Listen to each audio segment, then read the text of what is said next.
Frost on her lens lies in the dome. Observatories don't sleep. They hold their breath and make the night breathe around them. When the last school bus tilts down the mountain road and the gift shop lights go soft behind tinted glass, the domes switch languages. Day speaks in sunscreen and field trip questions, in coffee that forgives and postcards a kid will forget in a backpack until June. Night speaks in cryocoolers purring at minus something you can't survive, in the leathered sigh of the dome as it slews, in red LEDs tracing constellations on the floor. The slit opens like a mouth that knows a hymn. If you've never stood at a control console at 2 in the morning, while a mirror larger than a living room exhales a whisper across your wrists, you don't know how a city can fold itself into stars and wait. My name is Daniel. I'm the night operations supervisor at Arroyo del Cielo Observatory. On my belt, a radio that calls me by my better self, a master badge for doors that pretend to be stubborn, and a small flashlight with a lens I don't dare point at glass. At my fingertips, a bank of monitors, weather seeing, wind shear, a joystick that nudges 1,000,000 pounds of patience, a keyboard that remembers comet names more faithfully than I do. I can tell by the pitch of a cryocooler whether the detector is sulking. I can feel in the dome catwalk whether the wind is honest or practicing a lie. I know from the way the guider graph scribbles when a cable is lying to itself. Leela, my wife, then curated nights for donors and people who wanted to be told the sky was a mirror. Outreach director by title, choreographer by temperament, she wore a slender silver ribbon tied on the inside of her wrist, where a mouth with clearance could find it. On Wednesdays, when our orbits allowed, she'd badge through the staff entrance, walk quiet over the rubber-dotted floor, and climb into our red-lit hush like a diver into a familiar lake. She'd sit on the edge of the console, one heel hooked on the rack shelf, fingers slipping under my belt on the pretense of plucking a thread. I'd put my mouth in the notch below her collarbone, where a voice gathers before it chooses a tone, and breathe until her shoulders change professions. We were careful. Infrared sees heat you didn't know you had. A lens cap keeps a memory longer than a heart. The first sign did not shout. It cooled the room a degree and waited. At 01:12 the access log reported catwalk hatch held, 3S with no badge swipe. At 01:14 the auto guider heater nudged up 1 degree with no one at the console. At 01:17 the cryocooler current spiked by a whisker as if a warm shoulder had leaned too close to a cabinet. At 01:21, next to the rack that holds the spectrograph controllers, a paper cup sat folded into politeness, a ring of lipstick on its rim fine as a sketch, wintergreen red, the sort of mint that likes to be noticed. Leela prefers fig and smoke. Wintergreen belongs to choices you make for someone else's camera. 2 nights later the same minute put 2 fingers into my neck. Hatch held, 4S, the dome video, a kind of patient ghost, blurred and snapped back like an eye filmed too close. On the catwalk grating, a single sequin glinted in red like a star that had lost the map. Sequins don't thrive up here. Our uniform policy is fleece and humility. I'm not a cop. I keep mirrors honest and doors predictable. But I believe in traces. In a drawer labeled training, we keep a bottle of UV developer for the visiting kids, the one we dust on their palms to show them how a hand speaks. That night I drew 3 invisible crescents, beneath the catwalk hatch where an eager palm would pull, along the underside of the dome rail where a steadying hand would go in the dark, and on the back edge of the control trackball a thumb would need to coax. I tied a single hair of monofilament across the ladder to the service platform. Nothing that could hurt, only a truth delicate enough to die on the floor if disturbed. Then I caught my reflection in the dark window that looks out over the scrub where the coyotes write their minutes, and I smiled the way you do when you've already chosen which drawer of yourself to leave shut. Leela came later, mouth amber, dress choosing its own folds like it trusted gravity. She sipped the coffee we call observatory good, which means it won't sabotage you, and set her palm flat on my sternum like she was checking a panel for heat. Your dome feels like a slow body, she said, not looking at me but at the slit that frames the sky like a throat. It dreams, I said. I give it procedures until it sleeps. My hand found the side of her throat, greeting, not claim. Her shoulders softened the way a plan does when it stops performing and starts living. We should have it, she said. The conversation, I said, because I am the kind of man who names an animal so it doesn't knock down furniture. Open, she placed the word between us like a lens. Not chaos, not cruel. No one from your team, no one who signs my checks. We say it before, not after. Protection isn't negotiable. We come first. Our bed is a border. The dome, her eyes tasted the dark, is a sanctuary. I made the worst joke about being sacristan to a telescope, and her mouth retired me from the pulpit. We signed with skin, the one ink I trust. Morning gave me back my moth. The monofilament lay curled at the ladder's foot. Under black light, 3 shy smiles glowed where hands had been. Hatch, rail, trackball, exactly the heights of human eagerness. In the dust shadow under a rack foot, a clear earbud tip slept like a white lie. Leela tames her hair with matte pins that don't attend parties. This little transparent thing has an alibi it can't keep. His name arrived wrapped in logos and inevitability. Ty Everett, astronomy host, night unbound, request, after-hours ambience in the dome to capture the romance of observing. He had the handshake of a man who lives on the welcome side of doors. White sneakers that pronounced creative on our rubber mat. You can feel the universe breathing up here, he said, a sentence trying itself out for the lens. His eyes measured the dome, the catwalk, the distance from console to hatch the way a thief reads a room out of habit and calls it art. At home, the kettle sang its small, honest song. Leela spread her fingers on our table like a lighting plot. I used the word, she said. She did not shrink.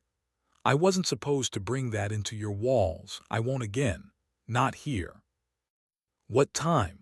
I asked, the man of logs trying to wash a stain with numbers.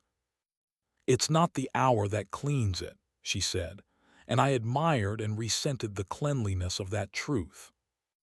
We lived 3 weeks like citizens of a fragile republic. She told me before. I put the UV back with the useful lies. Ty floated around our nights with a videographer whose quiet made me like her and hate him more. The dome breathed like a chest unbandaged. Our rules felt like something you could build a handrail out of.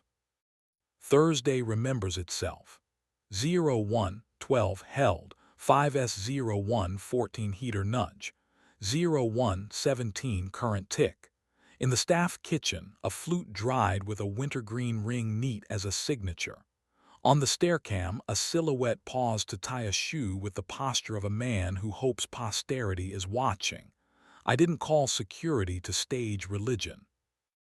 I slewed the dome, watched the guider behave, and let my anger stand in the corner with its hands on its head, while I decided if it would come home with me.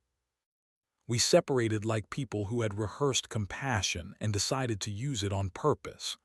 Leela took a 1-bedroom in town with a balcony that tried to be a horizon.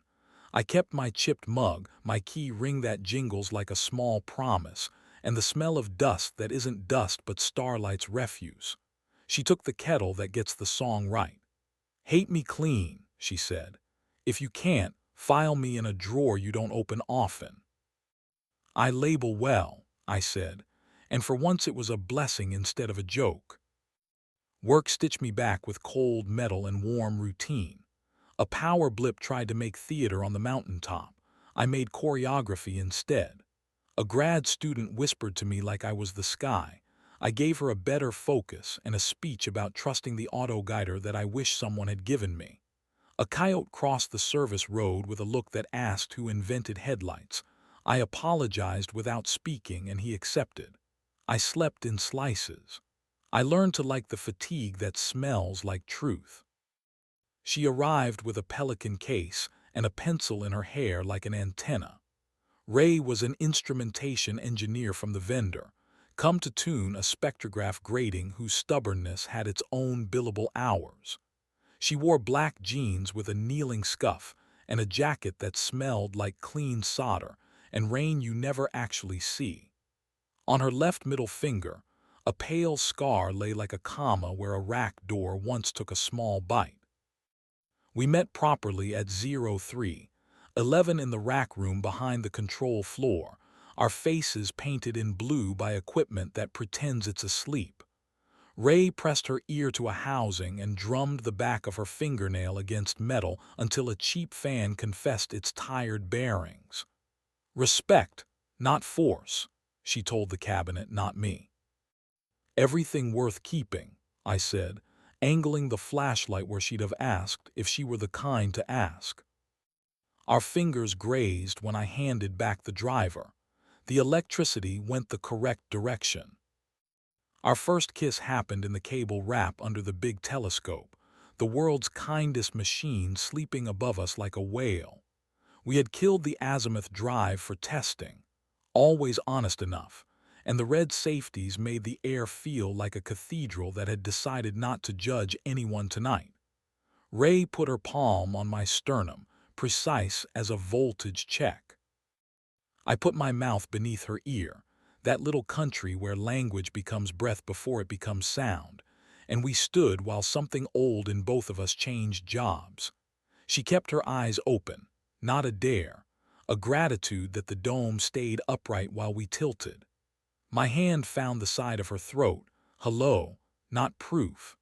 We stepped apart before the watchdog process could decide we were anomalous. We laughed the way people laugh who count things for a living and choose not to count this. With Ray, precision wore tenderness like it had been tailored.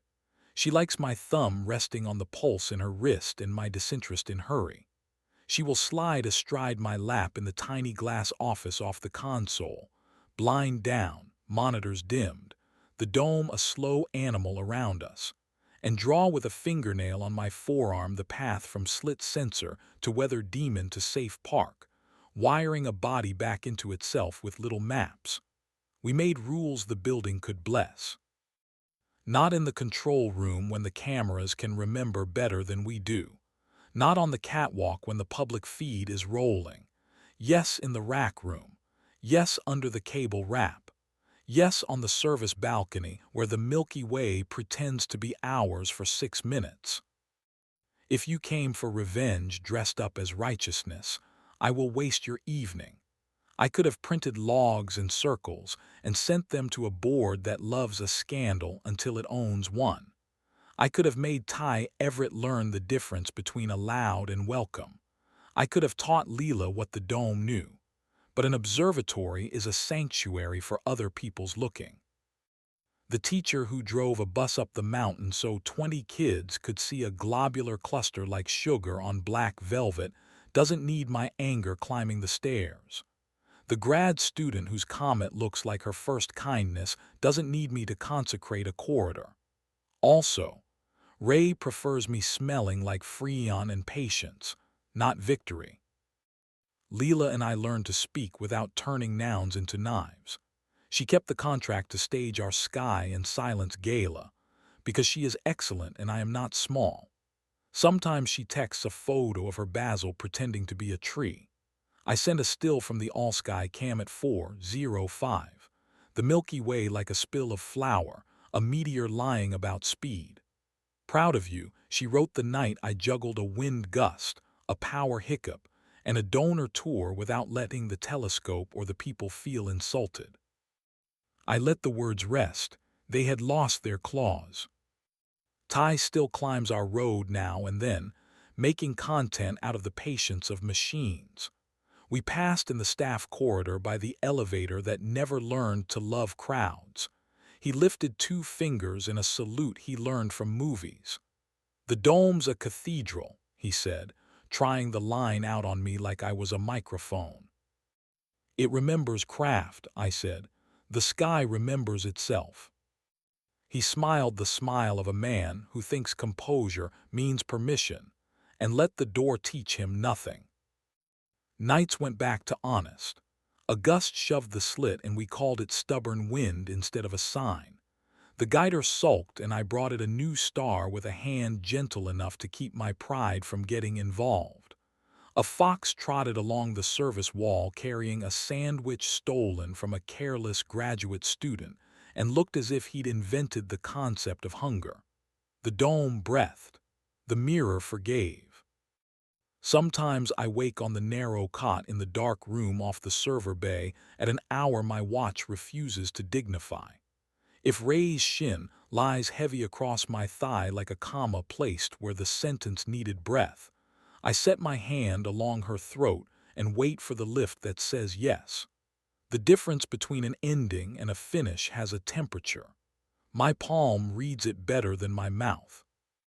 Months after the UV went back to its drawer among the truths we don't need nightly, the Foundation hosted a donors' night called Under the Dome. I wore black because black forgives halogen. Leela stood under a tamed rig, hair shorter like a decision with clean edges. "Is she gentle?" she asked without saying Ray, because we have finally learned to offer names without throwing them. "She's exact," I said. "It's my religion's word for good, tenderness with a manual." "Be kind," she said, "not a blessing, an instruction." We touched glasses of water because water keeps your hands steady and the sky was already working hard. On the catwalk, Ty told a circle of benefactors that the universe is a mirror. They gave him attention like a tip. Let him keep it. I had a slit to close, a mount to park, a woman to find on the service balcony where the wind tells you the forecast for your heart and gets it right. Observatories don't do morals. They do tolerances and set points, park positions and lockouts, and 1,000 small rituals to keep strangers' attention from breaking on each other. To the new night assistant who will slip into my office with eyes too awake and ask what to do with the parts of the job that aren't on the checklist, I will say what I tell myself when the dome wants to make a stage out of my pride. Log it, breathe, decide. Keep the sanctuary sacred. Don't let a corridor carry your grievance. Keep evidence if you must. Refuse the robe. Remember the teacher who drove up the mountain for a field of sugar on velvet. She won't wait for your forgiveness to finish watching. Before dawn, I take the last round like a hymn I learned with my feet. I run my palm along the cold curve of the dome like I'm petting an old patient dog. "All green," I tell the radio, which is another way of speaking to the middle of my chest. The small LEDs give me their small, honest truths. I silence fans in the right order. I turn a key. The entire profession folded into one faithful click and step onto the balcony. Sometimes Ray is already there, pencil stabbed through her hair, smelling like clean solder and sleep. She sets her palm on my sternum like a tech checking a good panel. I put my mouth under her ear where breath makes the only language worth speaking. I keep the only oath I took without paperwork. Sanctuaries are built, not found. Love is a calibration curve. I won't use the dome to stage revenge. If the access log coughs again at 01:12, I will see it. I will choose a drawer, the one with powder or the one where patience sleeps, neatly coiled as cable. Lately I open, look close, and choose patience. It looks good on glass. It holds me upright. And when the east breaks pale and the first coyote writes his name on the road dust like a signature, I go back in with frost in my lungs, Ray's hand in mine, and the certainty that tonight I carried the truth at the right altitude.